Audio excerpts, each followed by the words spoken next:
it's Peter Kima here at Coffee Talk with Kima with the Kima Real Estate Group at Keller Williams. Hope you guys are doing okay today. It's Friday. It is May 1st. Guys, we're either 7 or 8 weeks in. And yes, I knew it was Friday. It's the only day of the week that I know, by the way. But I knew that it was Friday.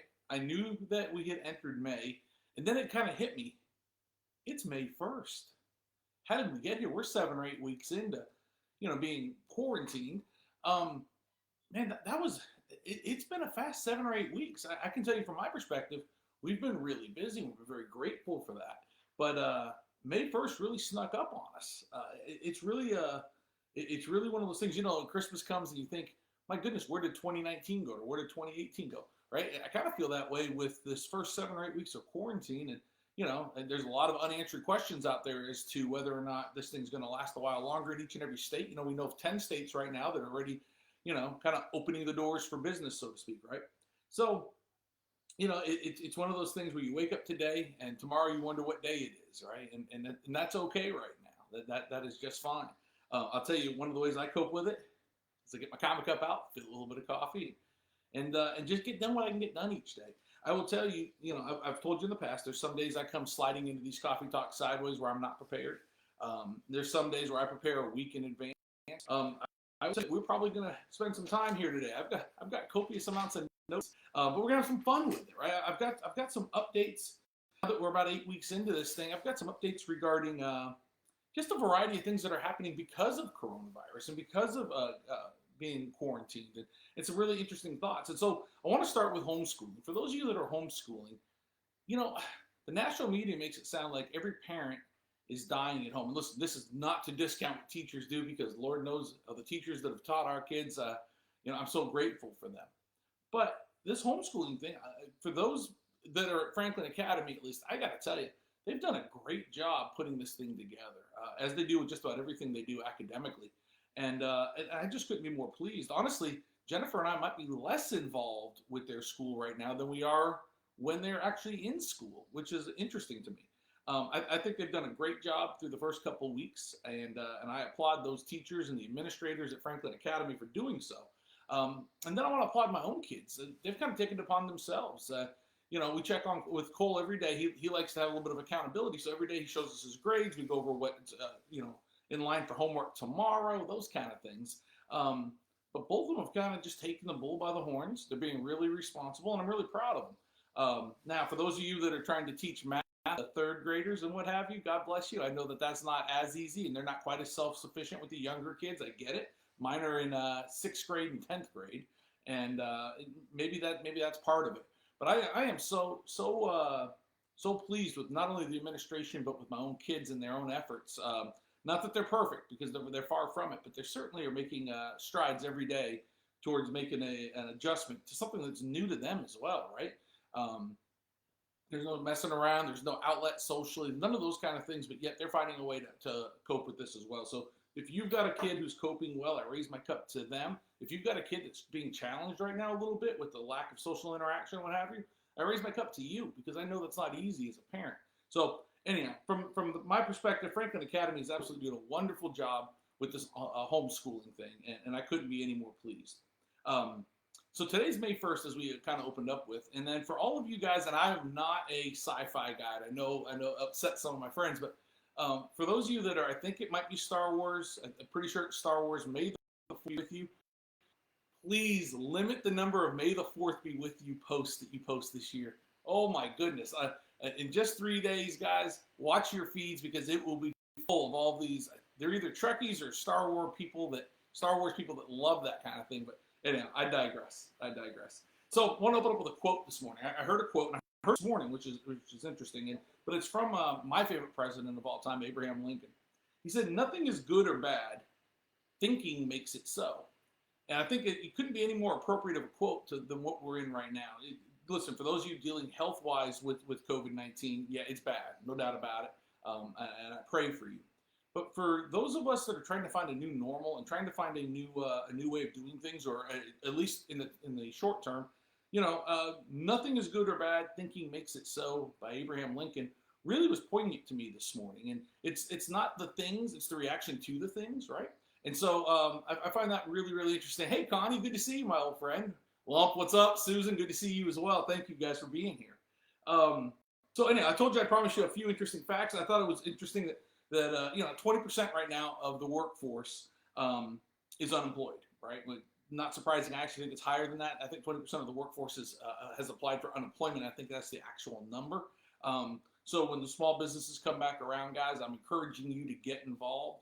For those of you that have sustained yourselves or your business hasn't changed, maybe it's even grown during a time like this, I encourage you to find those small businesses either now or later, whatever works in your community, and make a difference in those small businesses, because they are the lifeblood of what we do every single day here in America. And I would encourage you to find a way to make a difference. I don't care if that's ordering a meal right now for takeout, or if that's going to dance classes, whatever those things are that are opened up when they eventually do get opened up. Find a way to go out and spend a little bit of your time and your money. Tip those kids that are out there working, right? They live on tips.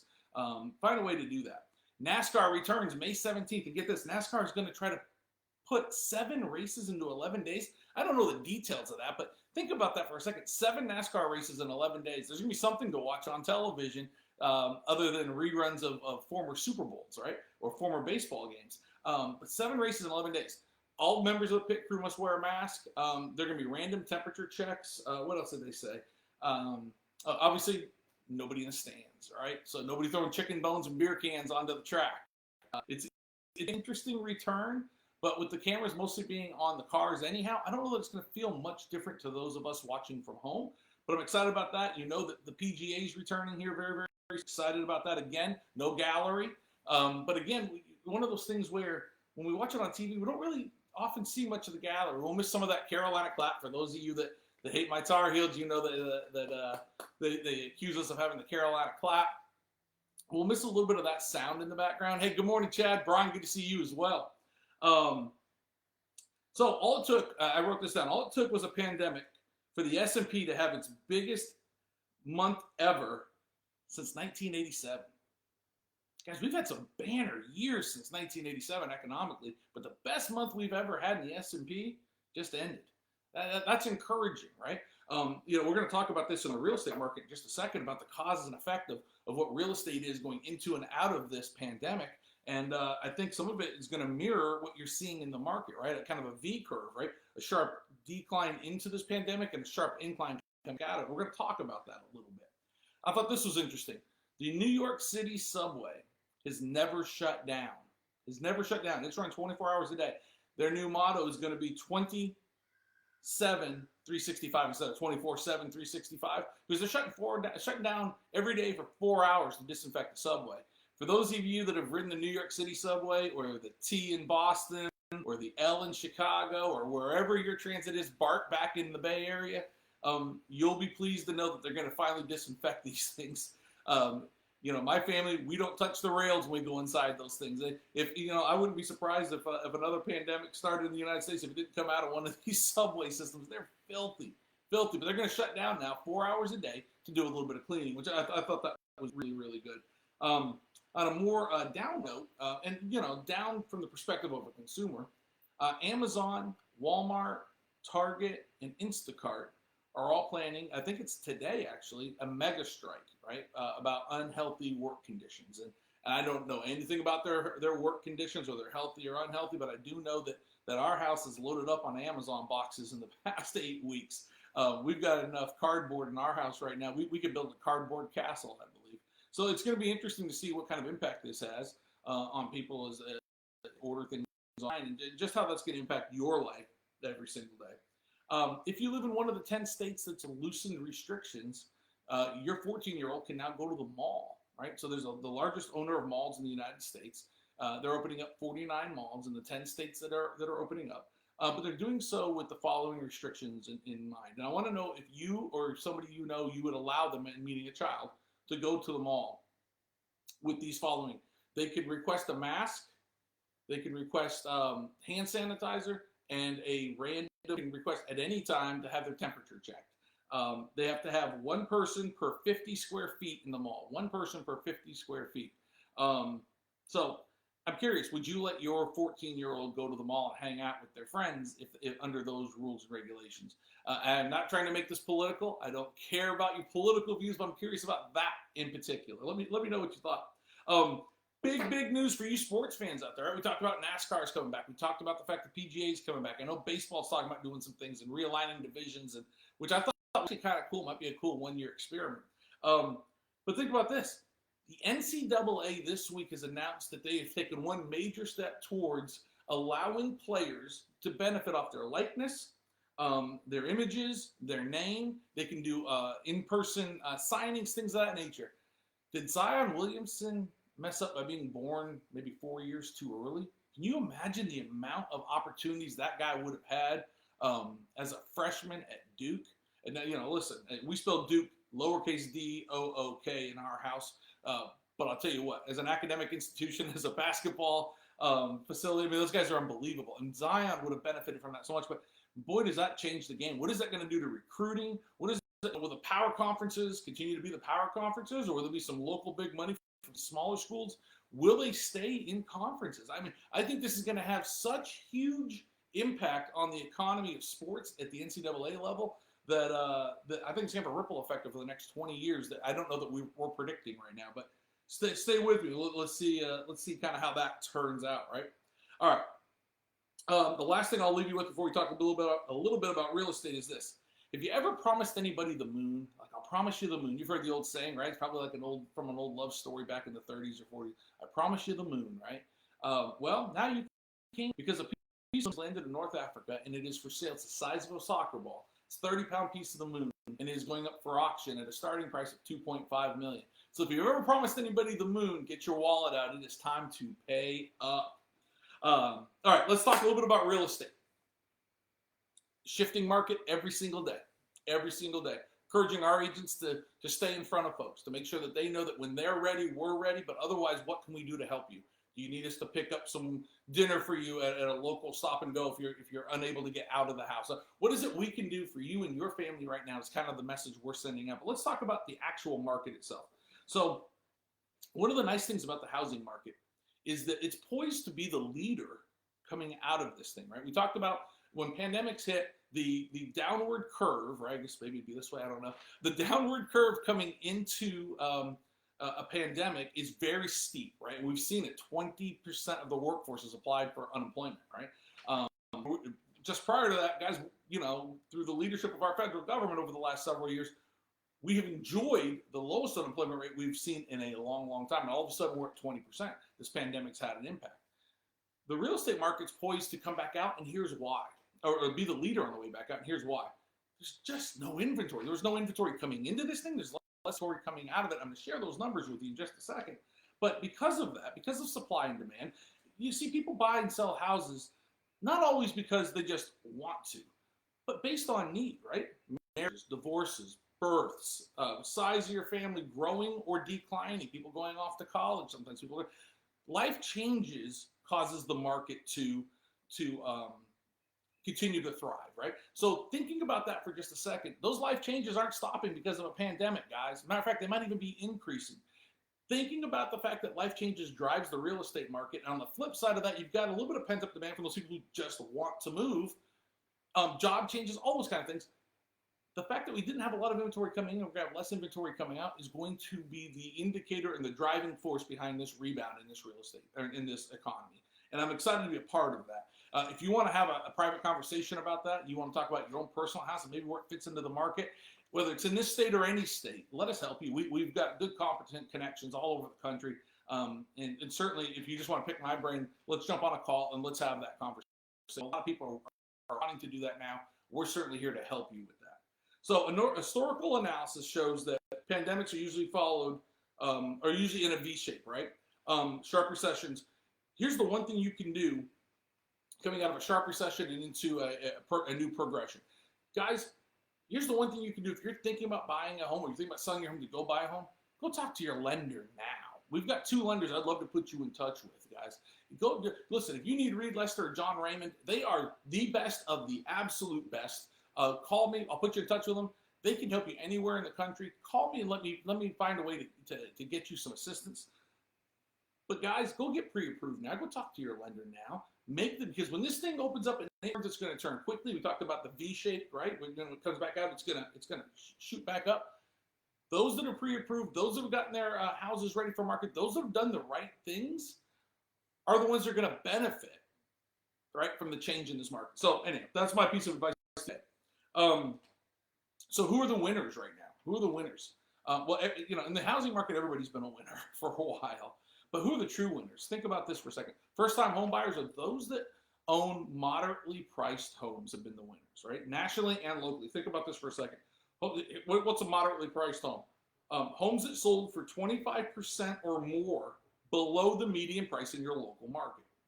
Okay, 25% or more below the median price in your market is considered a moderately priced home. Nationally, guys, they've almost appreciated at twice the value that the higher priced homes have, right? The higher priced homes are enjoying great value, a great increase in value, no question about it. But the winners continue to be those moderately priced homes. Because the price of land, we're building less and less of them. That's for another day altogether. Yeah, Chad, I agree with you. It is going to change the landscape. So, Liz, good morning to you. Anyhow, so thinking about that, if you own what they refer to as a moderately priced home right now, you want to know where your home fits into the market or what that might look like in the next 30 or 60 days or what that might look like, as we head into the second half of this year. Because the spring market, guys, while it started, it didn't finish. That spring market is just going to be pent-up demand, and it's going to hit us. And it's going to be an exciting time. Guys, we're still selling houses and listing houses right now in the middle of a pandemic where you have to wear a mask and you got to do it virtually. The market continues to be a really, really good market. It's not the white-hot market we were in 6 months ago. It is not, but still a pretty hot market. So talk about that. Who's driving the market? What generation is driving the market? Millennials. Think about this. Millennials are turning 30 this year. The core group of millennials are turning 30, right? And do you remember when you turned 30? Do you remember what happened, right? All of a sudden, you started seeing things a little more clearly. Maybe you started becoming a little more, I don't want to use the word conservative, but maybe a little more, what's the word? Sophisticated, knowledgeable. You just knew more, right? You look back at yourself at a 21-year-old and you think, what was I thinking? I'm going to tell you a secret, millennials. When you turn 35, you're going to look back at 30 and say the same thing. When you turn 40, you're going to look back at 35 and think the same thing. And it continues and continues and continues, guys. So for what it's worth, millennials are the ones driving the market right now. So at the end of 2019, they represented 48%. Think about this, 48% of all new mortgages in the fourth quarter of 2019. That one generation, they're just turning 30 now, guys. Think about that for just a second. Why? Because millennials and Gen Zers are saving money at a rate that we've not seen since the early 80s, right? Those Gen Xers like me and so many of you that are on here with us, we weren't the saving bone was not necessarily installed, or the habit the way it has been installed into the next two generations. They are saving at a rate that we haven't seen before. All right, I'm going to leave you with a couple of statistics. I'm going to follow up with one quote, and then I'm going to get you guys out of here. Active right now in our market, 6,712 houses are active in our market right now. Under contract, 6,782, almost a 50-50 split, right? The actives are down 10% year over year. The pendings or under contracts are down 12% year over year. I said it last week. I'll say it again this week. Had you come to us a year ago and said, hey, we're just going to take 10% out of the market, 12% out of the market, nobody would have noticed, guys, because the market would have still been really, really hot, right? Could have taken more than that, and we probably wouldn't have noticed much. We closed 30. This is a really cool stat. So we closed 3,193 homes last month, April of 2020. Remember that number, 3,193. Last year in April, we closed 3,660. So we're down 14%. Kind of falls in line with what we're seeing, 10% down, 12% down in the other numbers. In 2018, we closed 3,500 homes. In April. In 2017, guys, we closed 3,224 homes. We closed 3,193, almost even. In 2017, if I would have asked you how's the real estate market, you would have said it's white hot. You would have said it's unbelievable. I love this real estate market. It is fantastic. Guys, in the middle of a pandemic, we're hitting 2017 numbers. Change the way you look at things, and the things you look at change, right? So I want to go back to my quote for those of you that weren't on earlier. I love this quote, and it's right in line, and I'm going to get you out of here. Abe Lincoln, my favorite president. I heard this quote this morning. Nothing is good or bad. Thinking makes it so. I love that. Nothing is good or bad. Thinking makes it so. Another way to say that is it's not the things, it's your reaction to the things, right? We all work at it every single day. I'm not perfect. I know you aren't either. But you've often had experiences in your life where it was your reaction that disappointed you later, not necessarily the thing, right? So let's work on our reaction to things. If you need me, call me. Our team is here ready to help, whether that's residential, commercial, whether that's here in the Raleigh area or anywhere else in the country. Call us. We would love to help you.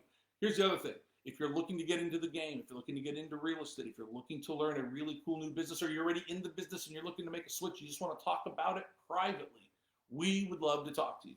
Call me. My number is all over the place. PM me here. I really look forward to these coffee talks every single week. It warms my heart to see so many of my friends on here, and then some people that I don't know. If you're looking for this every single week and you miss it, you can go to our website, welcometocarolina.com. We post them there typically within 24 to 48 hours afterwards. And if you want to get on our mailing list, let me know that too. See you guys. I raise my comic cup to you. Enjoy your Friday. Take care.